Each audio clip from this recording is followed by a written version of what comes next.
الحمد لله رب العالمين والصلاة والسلام على سيد المرسلين وعلى آله وأصحابه أجمعين أما بعد فقد قال الله تعالى في القرآن العظيم وفي الفرقان المجيد فأعوذ بالله من الشيطان الرجيم بسم الله الرحمن الرحيم يا أيها الذين آمنوا إذا تداينتم بدين إلى أجل مسمى فاكتبوه صدق الله العلي العظيم.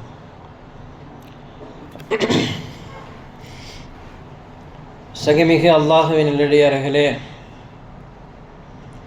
அல்லாஹ்வின் மாபெரும் கிருபையால் இரண்டாவது நாளுடைய தராவியை முடித்து அல்லாஹ்வினுடைய திருமறையில் ஏதேனும் ஒரு அத்தியாயத்தினுடைய தெளிவுரையை காண அமர்ந்திருக்கிறோம். இன்றைய ஓதிய ஆயத்திலே நீண்ட ஒரு ஆயத்தாக சூரா பக்ராவில் இடம்பெறக்கூடிய ஒரு ஆயத்தினுடைய விரிவுரையை குறித்து பார்க்க இருக்கிறோம். அது என்ன தலைப்பு என்றால் கடன். கடனை குறித்து அல்லாஹ் இந்த அத்தியாயத்தில் பேசுகிறான். பொதுவாகவே இஸ்லாத்தில் கடன் வாங்குவது கூடுமா, கொடுப்பது கூடுமா, கடனை இஸ்லாம் வரவேற்கிறதா, இல்லை கடன் அறவே வாங்கக்கூடாது என்று இஸ்லாம் வெறுக்கிறதா என்றெல்லாம் பல கேள்விகளுக்குள்ளே போக வேண்டியது இருக்கிறது.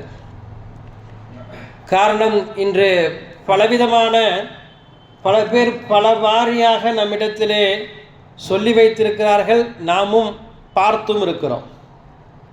சில கடைகளில் எழுதப்பட்டிருக்கும் கடன் அன்பை முறிக்கும், இன்னும் சில பேர் கடன் நாடு கடத்தும், இன்னும் சில பேர் கடன் கொண்டவர்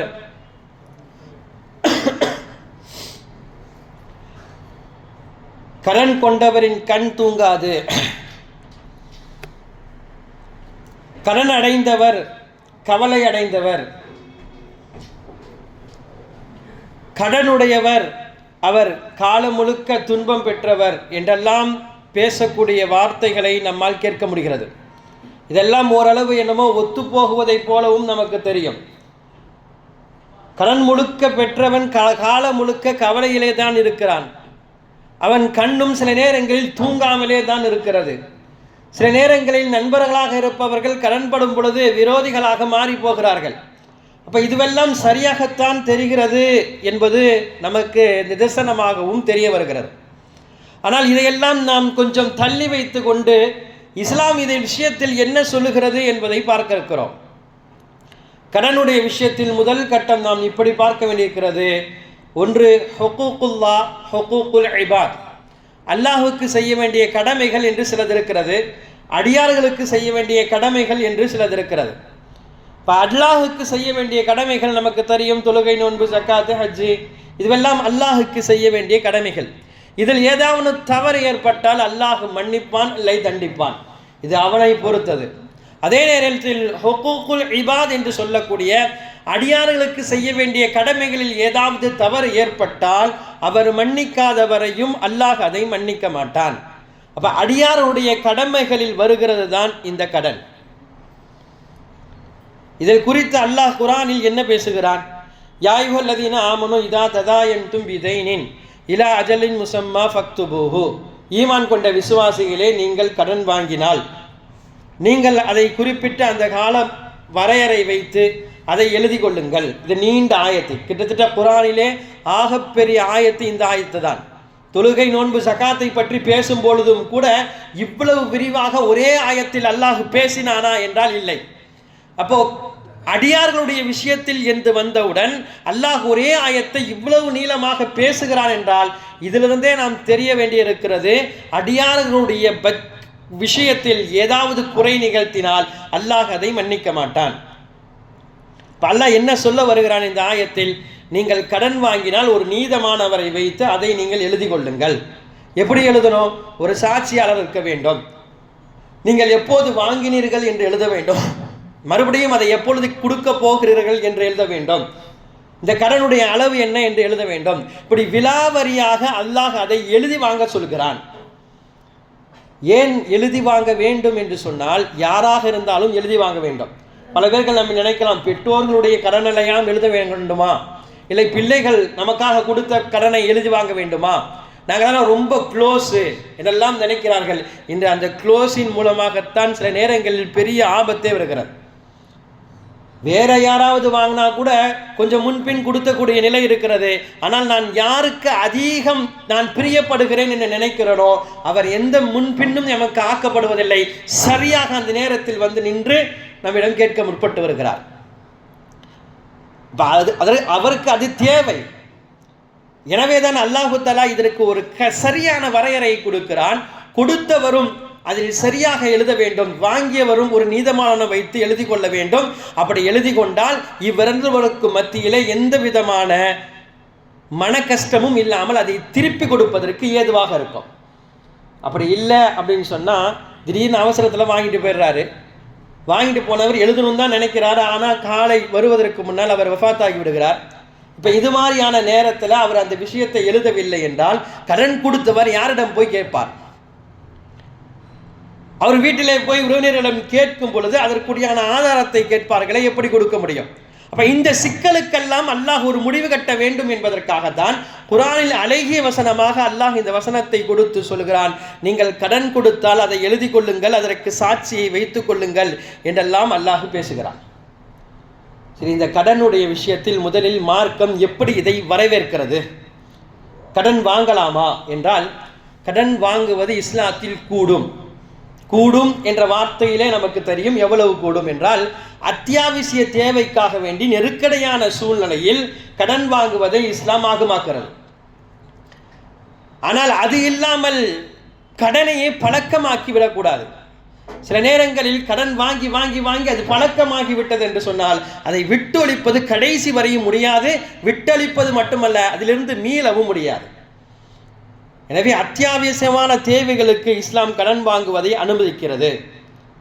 சரி, கடன் வாங்குவதை இஸ்லாம் அனுமதிக்கிறது என்று சொல்லிவிட்டால் மட்டும் பத்தாது. இப்ப கடன் கொடுப்பதற்கு ஆள் இருக்க வேண்டுமே.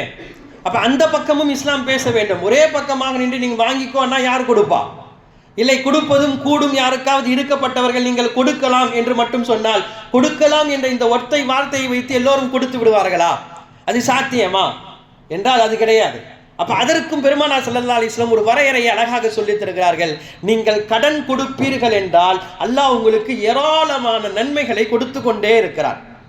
கடன் கொடுப்பவர்களுக்கு இஸ்லாத்தில் ஏராளமான நன்மைகள் இருக்கிறது. அப்படி சொல்லும் பொழுதுதான் கடன் கொடுத்தவர் தன்னை மிஞ்சிய அளவுக்கு தன்னால் கேட்டு வந்தவர்களுக்கு கொடுக்க முடிகிறது. அது என்ன நன்மைகள் எல்லாம் என்பதையும், அடுத்து கடன் பெறக்கூடியவர் எவ்வளவு பக்குவமாக இருக்க வேண்டும் என்பதையெல்லாம் இந்த சில நேரங்களில் நாம் பார்க்க வேண்டியிருக்கிறது. பெருமானார் ஸல்லல்லாஹு அலைஹி வஸல்லம் அவர்கள் சொன்னார்கள், ஒருவர் ஒரு குறிப்பிட்ட தொகையை கடன் வாங்குகிறார். கடன் கொடுப்பவர் அவருக்காக அந்த தொகையை கொடுக்கிறார். ஒரு மாதத்திற்குள்ளே கடனை திருப்பி கொடுக்க வேண்டும் என்ற ஒரு அவகாசத்தின் கீழ் அந்த கடன் வாங்கப்படுகிறது. இப்ப கடன் கொடுத்தவருக்கு என்ன நன்மை என்றால், அவர் கடன் கொடுத்த தேதியிலிருந்து அந்த கடன் கொடுத்த வாங்கக்கூடிய நாள் அவகாசம் வரையும் தினமும் அவர் கொடுத்த காசை தர்மம் செய்த நன்மையை அவருக்கு எழுதப்பட்டு கொண்டே வருகிறது. இவர் தர்மம் செய்தாரா என்றால் தர்மம் செய்யல, கடன் தான் கொடுத்திருக்கார். இப்ப கடன் கொடுத்தவர் ஒரு மடங்கு அளவு அவர் தினமும் கடன் கொடுத்த நன்மை எழுதப்படுகிறது என்றார்கள் பெருமானார் ஸல்லல்லாஹு அலைஹி வஸல்லம். இதை புரைதா ரலியல்லாஹு அன்ஹு அவர்கள் அழகாக கேட்டுக்கொண்டிருக்கிறார்கள். கொஞ்ச நாள் கழிந்தது. அடுத்து ரசூலுல்லாஹி ஸல்லல்லாஹு அலைஹி வஸல்லம் மறுமுறை சஹாபாக்களிடம் பேசும் பொழுது இதே ஹதீஸை கொஞ்சம் மாற்றமாக சொல்கிறார்கள். கடன் கொடுத்தவருக்கு 2 மடங்காக அல்லாஹ் நன்மையை கொடுக்கிறான். முதல் ஹதீஸில் 1 மடங்கு என்று சொன்னார்கள். இரண்டாவது முறை சொல்லும் பொழுது 2 மடங்கு என்று சொன்னார்கள். இப்போ புரைதா ரலியல்லாஹு அன்ஹு அவர்கள் பிடித்தார்கள், யா ரசூலுல்லாஹ், எனக்கு ஒரு சந்தேகம். நீங்கள் முதலில் சொல்லும் பொழுது 1 மடங்கு என்றீர்கள், இரண்டாவது 2 மடங்கு என்றீர்கள், இது எது சரி என்று கேட்டார்கள். பெருமானார் ஸல்லல்லாஹு அலைஹி வஸல்லம் அப்பொழுதுதான் அழகான ஒரு பதிலை சொல்லித் தருகிறார்கள். என்னென்றால், முதலில் ஒரு தவணையுடன் அவன் கடன் வாங்கினார். அப்ப அந்த 1 மாதத்திற்குள் அவர் திருப்பி செலுத்த வேண்டும். சரியான தேதி வரையும் அவர் திருப்பி செலுத்தவில்லை. இப்ப கடன்காரரும் வந்து விட்டார், கடன் கேட்கிறார், உண்மையிலேயே அவரால் கொடுக்க முடியவில்லை. அப்படி இருக்கணும். இல்ல வச்சுக்கிட்டே கொடுக்காம இருக்கக்கூடிய பல பேர் இருக்கிறாங்க. அது மாதிரியான ஆளுகளுக்கெல்லாம் இந்த கடன் அது தகுதியே கிடையாது. அப்போ அவர் உண்மையிலே கொடுக்காம இருக்கிறாரு, ஏழையா இருக்கிறாரு. இப்போ அவர் என்ன சொல்றாரு, என்னால் உண்மையிலே கொடுக்க முடியல, இன்னும் 1 மாதம் அதிகம் நேரம் கொடுங்கள் என்று கேட்டு வாங்குகிறார்.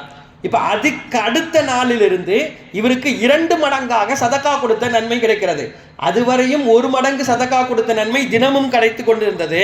எப்பொழுது அவகாசம் முடிந்து மறுபடியும் இன்னொரு அவகாசம் கேட்கிறாரோ அந்த அவகாசத்தில் இருந்து இவருக்கு 2 மடங்காக அல்லாஹ் அந்த நன்மையை மீட்டி கொடுக்கிறான்.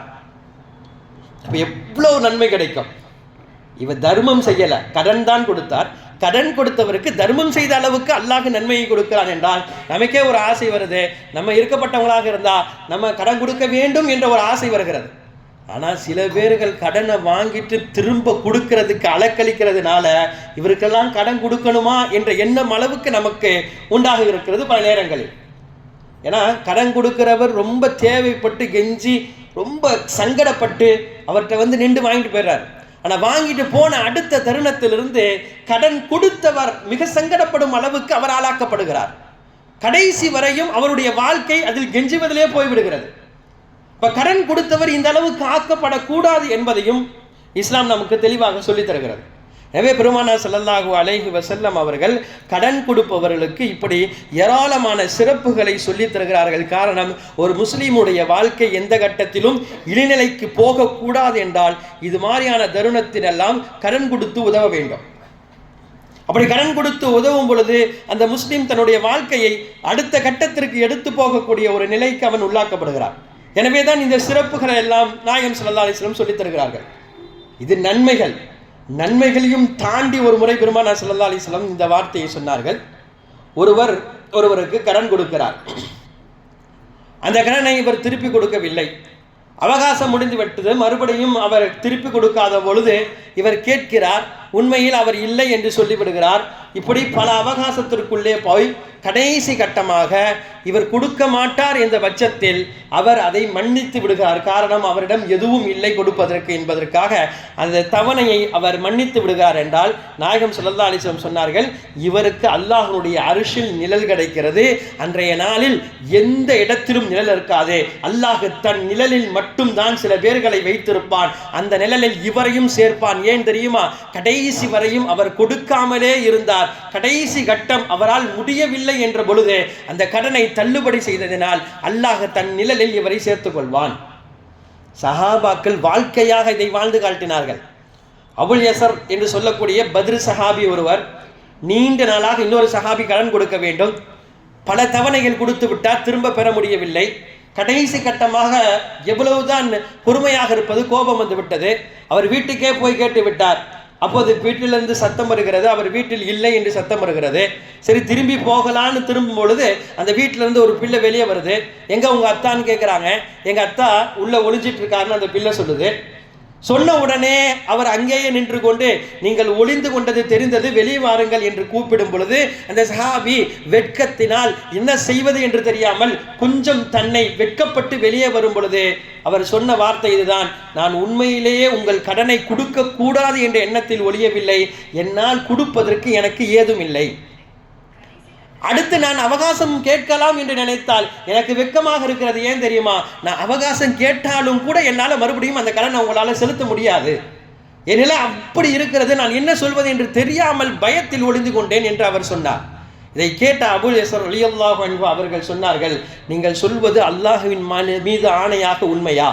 ஆமான், அல்லாஹ் மீது ஆணையாக உண்மை என்று 3 முறை அந்த சஹாபி சத்தியமிட்டு சொல்லும் பொழுது இப்பொழுதுதான் அபுல் யஸர் ரலியல்லாஹு அன்ஹு அவர்கள் சொன்னார்கள், பெருமானார் ஸல்லல்லாஹு அலைஹி வஸல்லம் இந்த ஹதீஸை சொல்லும் பொழுது என் கண் நாயகத்தை பார்த்தது, என் காதுகள் கேட்டது, என் இதயம் அதை மனனம் செய்தது.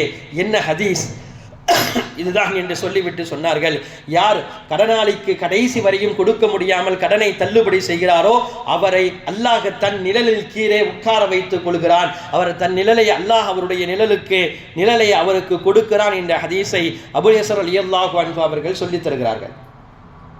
இப்போ இந்த பெரும் பாக்கியத்திற்குள் கடனாளிகள் எல்லாம் கடன் கொடுத்தவருக்கு அல்லாஹ் பெரும் பாக்கியத்தை ஏன் கொடுக்கிறான் என்றால் திரும்பவும் அதைத்தான் சொல்ல வேண்டியிருக்கிறது. கடன் பட்டவர் சில நேரங்களில் அவருடைய மானம் பாதுகாக்கப்படுகிறது. இல்லை என்றால் சில நேரங்களில் கடன் கொடுப்பதற்கு ஆள் இல்லாதனால யாசகத்திற்குள்ளே அவர் அகப்பட்டு விடுகிறார். வட்டி வாங்கக்கூடிய பெரும் பாவத்திற்குள்ளே அவர் போக்கி விடுகிறார். இதெல்லாம் ஏன் ஏற்படுதுன்னா, எனக்கு உலகத்தில் உதவி செய்வதற்கு யாரும் இல்லாத கட்டத்தில் பல வட்டிகள் அவர் வாங்க வேண்டிய சூழ்நிலைக்கு அவர் உள்ளாக்கப்படுகிறார். அதெல்லாம் தவிடுபடியாக்க வேண்டும் என்பதற்காகத்தான் கடன் கொடுப்பவர்களுக்கு இல்லாத ஏகப்பட்ட அதிகமான நன்மைகளை இஸ்லாம் சொல்லித் தருகிறது.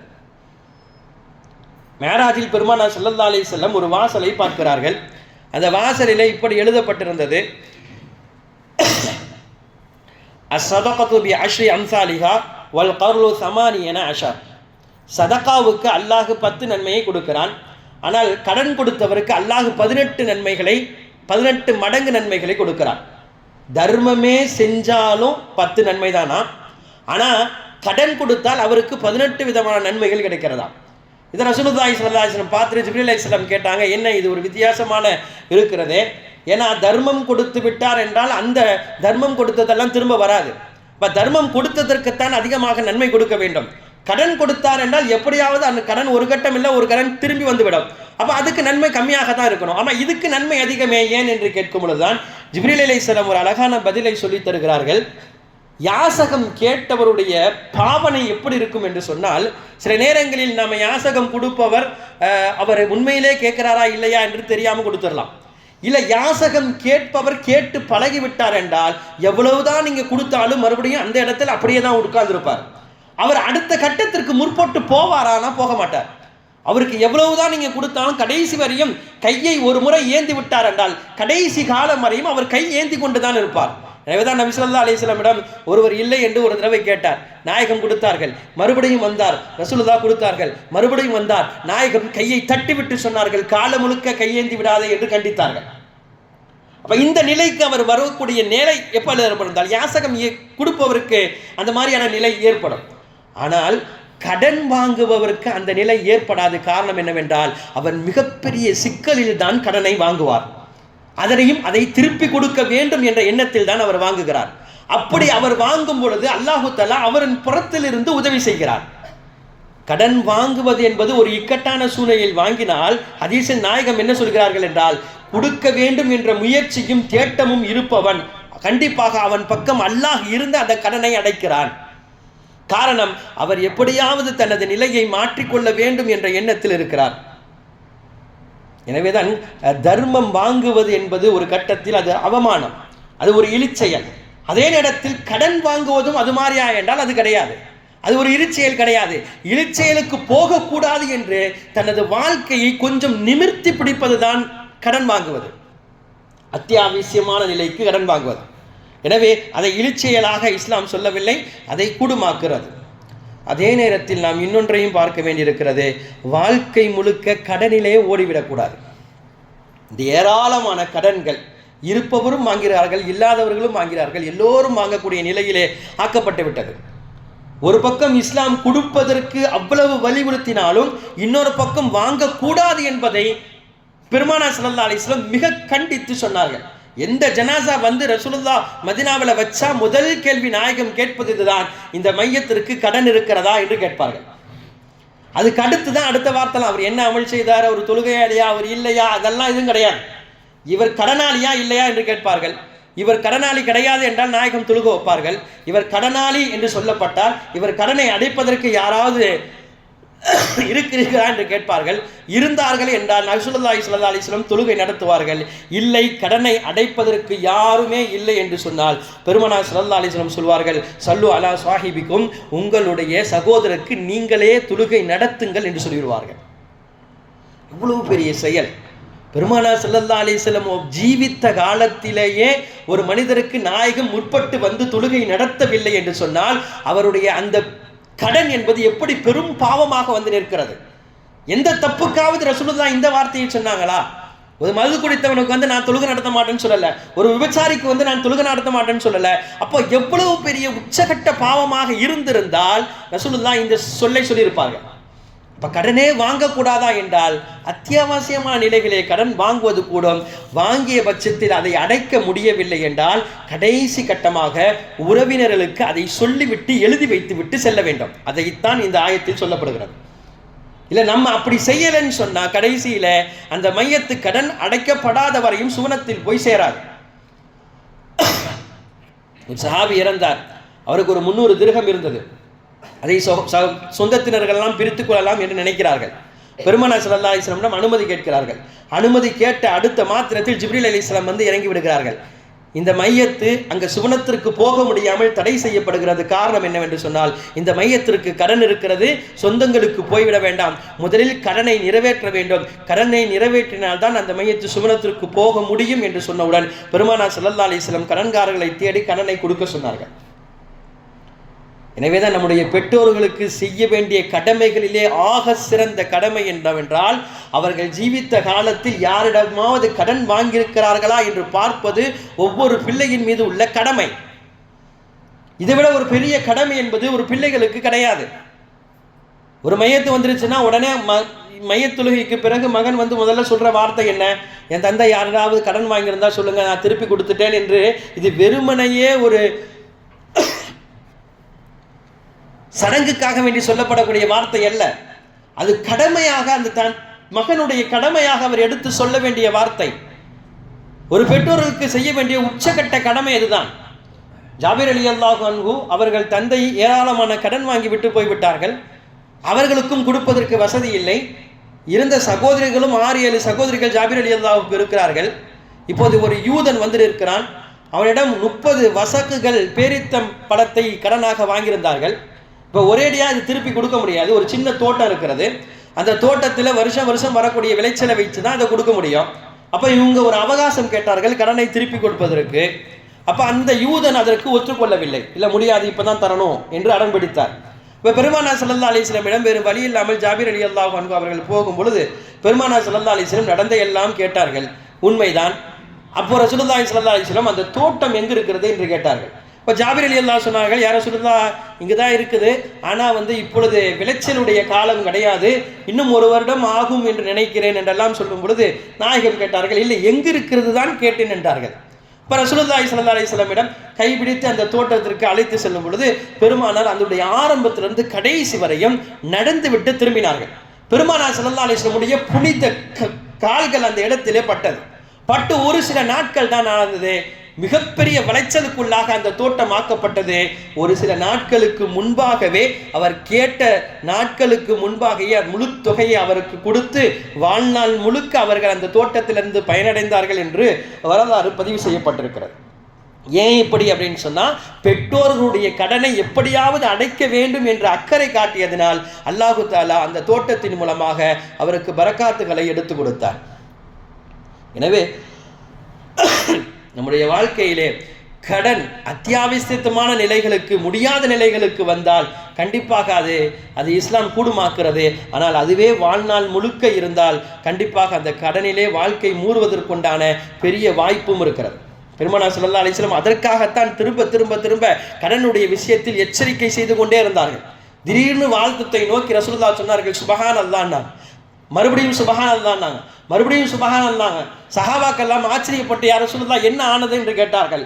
மிகப்பெரிய சட்டத்தை அல்லாஹு தஆலா நிறுவிவிட்டான் என்று சொல்லிவிட்டு ரசூலுல்லாஹ் அப்பொழுதுதான் சொன்னார்கள், கடன் கடைசி வரையும் உங்களை விடவில்லை என்றால் சுவனம் உங்களுக்கு தடையாக்கப்படும் என்றார்கள். ஒரு ஷஹீதை பார்த்து ரசூலுல்லாஹி ஸல்லல்லாஹு அலைஹி வஸல்லம் அவர்கள் சொன்னார்கள், மார்க்கத்திற்காக அவர் உயிரை கொடுத்து விட்டார், அவருடைய எல்லா பாவத்தையும் மன்னித்து விட்டான் அல்லாஹ். கடைசி கட்டமாக ரசூலுல்லாஹ் சொன்னார்கள், இல்ல தைன், ஆனால் கடனை அல்லாஹ் மன்னிக்க மாட்டான். புதிதாக இஸ்லாத்துக்கு வந்த ஒரு சஹாபி சொன்னார், யார் ரசூலுல்லாஹ், இஸ்லாத்துக்கு நான் வந்துட்டேன், இப்போ நான் மார்க்கத்திற்காக உயிர் தியாகம் செஞ்சுட்டேன் அப்படின்னு சொன்னா நான் சுவனவாசியான்னு கேட்கிறாரு. நபி ஸல்லல்லாஹு அலைஹி வஸல்லம் ஆமா சுவனவாசின்னு சொல்லிடுறாங்க. கொஞ்ச நேரம் அந்த இடத்துல அவர் இருக்கும் பொழுது மறுபடியும் ரசூலுல்லாஹ் கேட்கிறாங்க, இங்க யாரோ ஏதோ கேள்வி கேட்டீங்களேன்னு சொன்ன உடனே அவர் மறுபடியும் எழுந்து கேட்டார், யார் ரசூலுல்லாஹ், நான் தான் கேட்டேன், என்ன கேட்டீங்கன்னு ரசூலுல்லாஹ் மறுபடியும் கேட்கும் பொழுது அவர் சொன்னார், நான் இஸ்லாத்துக்கு வந்திருக்கேன், நான் ஷஹீதாகலான்னு இருக்கிறேன், நான் ஷஹீதானா சுவனவாசியா என்று கேட்கும் பொழுது பெருமானார் மறுமுறை இந்த வார்த்தையை சொன்னார்கள், ஆம் நீ சுவனவாசி, ஆனால் நீ கடன் இல்லாமல் மரணித்தால் சுவனவாசி என்று பதிவு செய்தார்கள்.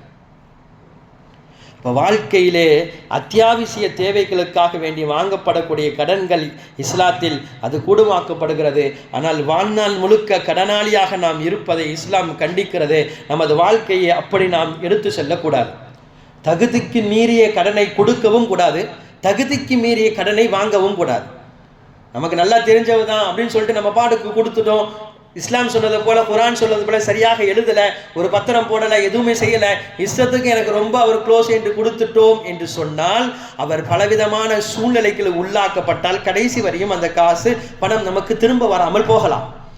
உறவினர்கள் எந்த விதமான ஆதாரமும் இல்லை என்று கைவிரித்து விடலாம்.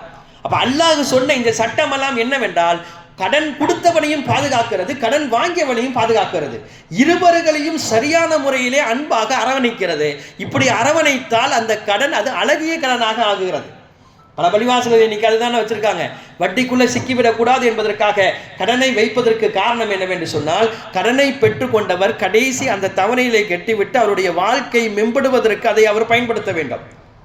ஆனால் இன்னைக்கு நம்ம அப்படி இல்லாமல் எல்லாத்திற்கும் கடன் வாங்கக்கூடிய ஒரு சூழ்நிலை. அதுவும் இந்த ஆன்லைன் சேஷன் வந்து எல்லாத்திற்கும் ஒரு இஎம்ஐ வைத்திருக்கிறோம். கார் வாங்குறதுக்கும் சரி, பைக் வாங்குறதுக்கும் சரி, லோன், வீட்டு வாங்கி லோனே கட்டி விடுகிறார்.